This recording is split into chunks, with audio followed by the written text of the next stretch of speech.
This flag, Tom Friedman wrote that. He wrote this, by the way, after coming to India. He took a flight for 22 hours, came here, and he said, see, when people think about India, they know cars on the road, snake charmers, poor people, flood, sick people. This is what they think about. When they come, travel 22 hours and come here and see this is what is going on, then they decided this world is flat. No more America. No more Europe. Everybody does everywhere, and I think there is no boundaries anymore.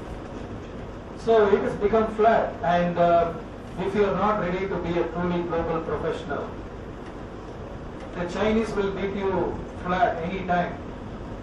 Let me warn you, I've been into China several times. The only drawback that they have is English language. They are pretty strong in technology and the infrastructure that they have.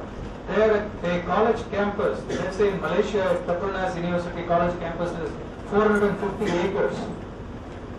Their labs are huge. Their infrastructure are so huge. I went there and I had to take a car to go around each and every location and labs to take a look.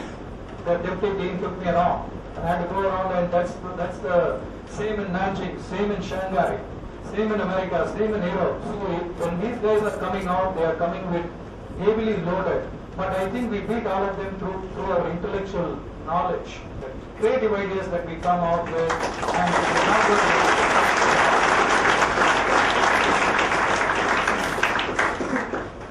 so I think we should continue to keep this edge, and we need to only know what we need to do.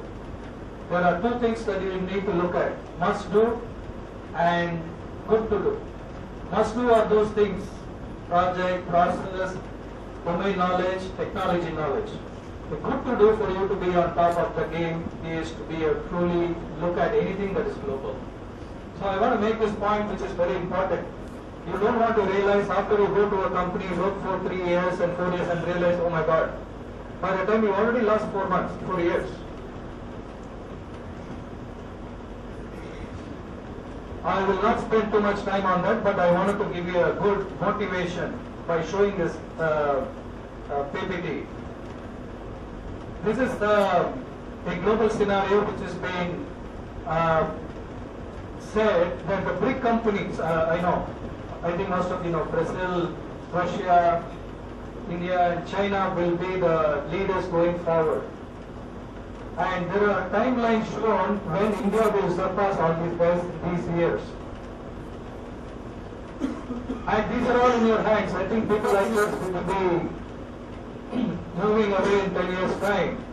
But you are the guys who have 20, 30 years to take it forward, and I think you guys will be seeing how India surpassed all these countries in the next 10, 15 years. They will be on top of the game. Okay? This is something that, like I said, if you don't innovate, you don't stay in business, period. That is how in today's world is. If you don't say anything new, you are not in business anymore. You have to be self-motivated.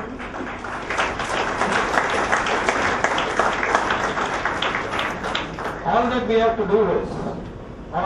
to do is, if you have an idea, be courageous to bring that idea and make it happen.